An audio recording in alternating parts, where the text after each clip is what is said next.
But look, I'll say like this though, right? It's a vulnerable time for a lot of these young dudes, you feel me? They don't be taking care of their chicken right, you feel me? So I've been in the Air Force for about 15 years, going on 16 years, and for about the first 10 of those, I sucked at it. And some might even argue I suck at it now. But after all this time in the Air Force, I have figured out some tips that have helped me grow in the Air Force that I wish to share with you all today. You gonna learn today. My number one tip is you can't make everyone happy. It's just not possible.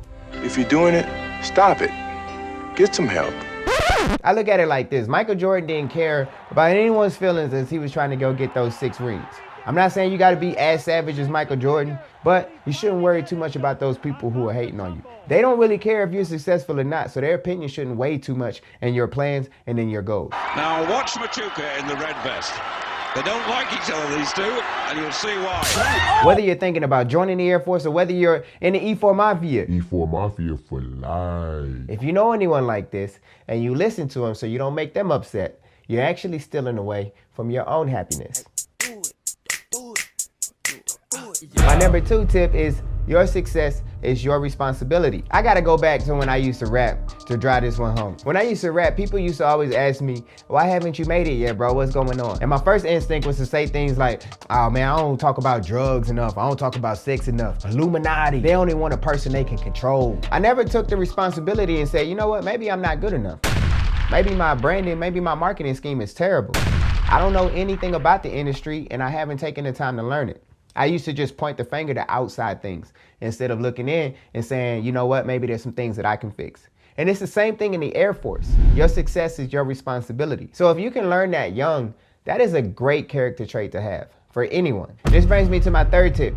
Try to make rank to make things better. Oh, it's a lot better than we usually do. All right, chums up. Ready, guys? Let's do this. Leroy Jenkins! I don't want to say this from some high place, some high horse, or anything like that. I'm just saying it from my own experience. When I was a staff sergeant trying to make tech sergeant, I did all kind of things, just checking boxes, trying to make the rank. I was a booster club president, I was a council member of the 5-6, and I was a mission supervisor for my job. So I was carrying a lot of different hats. This was a very stressful time for me, and I was really only doing it so I can make tech sergeant. And because I was disingenuous, I think that's the only reason why I received promote statements during that time. Because I wasn't really trying to make anything better, I was just trying to make me look better. It's crazy how it works. It's like, you make the Air Force better, and you make the rank. It's really that simple. You just gotta genuinely try to make the Air Force better. And this brings me to my number 4 tip. I wish I had to practice this a lot sooner. If you don't make the rank, don't become bitter. Oh my God. Don't blow up. Oh. I'm done. There's 2 reasons why I say this is because 1, your bitterness could potentially rub off on somebody else who looks up to you. And now you created a toxic work environment. 2, there's really only so many people performing at a high level. So if you think about it, if you don't get the nod this year and you were like right below the people who did, then next year in theory, you should get the nod as long as you don't get bitter. What happens is people get bitter, they're like, you know what, the system's broke, and they just let off the gas and somebody else comes in and takes their spot. We're not always gonna get the promote statement. There's more people trying to get them than there are statements. Look, I have never gotten a promote statement, but I can't get bitter because bitter doesn't make things better. I am an optimistic person. I know you can smell it. I know my optimism to some is cringeworthy, but to others, I hope I am a beacon of light. It's okay to make mistakes, try to fix them and learn from them too. To my 6th point, the most important one of all, make sure you hit the like button, subscribe, comment, all of that. My number 7 point, learn how to watch your mouth. Earlier, I mentioned how I was the Booster Club president, member of the 5-6 Club, mission supervisor, all of that. And you're probably wondering, man, how he only get a promote? It's because of my mouth. I may have said some things to some people in the heat of the moment that I shouldn't have said. But I'm a passionate and emotional person. I'm telling you right now, there is a time and a place for you to say how you think and how you feel. Knowing when it's not the time is a true virtue. Trust me on this one. Watch your mouth. My number 8 tip is to smile more often. Some of you who've been on my channel for a while, y'all seen the video about my story about how I joined the Air Force. In that story, I said that I got in a little bit of trouble before I joined the Air Force, and my recruiter stuck his neck out for me to get me into the Air Force. But I didn't mention one critical part of that story.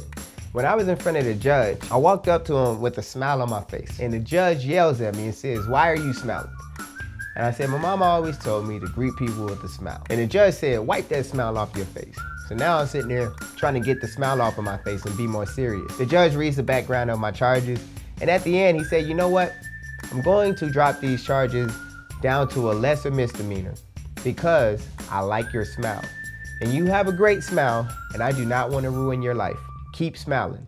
I've been smiling ever since, y'all, and it has done great things for my life. I'm telling you, your smile is your gift. And my number 9 tip, read. Hey, you better not click on it. Get a book, man. Reading is fundamental. Early in my career, I had a commander who would always ask me, what are you reading? The last book I had read before this was like Goosebumps, y'all. Like, I was never an avid reader growing up, a little rough around the edges, and because my commander was somebody who didn't look like me, didn't talk like me, didn't walk like me, I didn't really see much value in what he was saying. I wasted a good 10 years not improving myself. And I don't want that to happen to you. There's some books that I recommend to y'all that were life-changing for me. Now, these books aren't like magic books that are just gonna instantly change your life. But what they do is start changing your mindset about how you view success. First book that I recommend is The 10 Times Rule by Grant Cardone. This book is just gonna teach you how to grind. It's a great book for you to get into that grind mind state. The second book that I recommend is The Magic of Thinking Big, written by David Schwartz. This book is just gonna tell you how to think bigger ideas. Sometimes we think small and we limit ourselves. This book tells you how to think much more. The third book that I recommend is The 80-20 Principle, written by Richard Koch. This book is gonna tell you that out of 100 things that you do, really only 20 of them have to be successful. The other 80 can fail. It goes a lot deeper than that, but I really recommend that you read this book, get you in that mindset. My fourth book is Think and Grow Rich by Napoleon Hill. This just gets you in the mindset that you can become rich just by thinking it. It's that simple. And my fifth book that I recommend is Rich Dad, Poor Dad, written by Robert Kiyosaki. And this book basically illustrates how rich people think versus how poor people think. These are all great reads, and really I just downloaded the Audible app and I put them all on there and I just listen to them to and from work. My car has become my school. I'm constantly learning when I'm in my car. And my number 10 tip, in the words of the sophisticated, cultivated, not to be confused with miseducated, Marshawn Lynch. So while y'all at it right now, take care of y'all bodies, you know what I mean? Don't take care of y'all chicken, you feel me? Don't take care of y'all mentals, because look, we ain't lasting that long. So I mean, you feel me? Start taking care of y'all mentals, y'all bodies, and y'all chicken. So when y'all, you know, ready to walk away, you walk away and you be able to do what you want to do. I made a video with some basic money forming habits that I use on the screen right now that you can use if you want to learn how to protect them chickens. Like I always say, I hope this video brought value to you. Stay beautiful, stay classy, and until next time, check me out.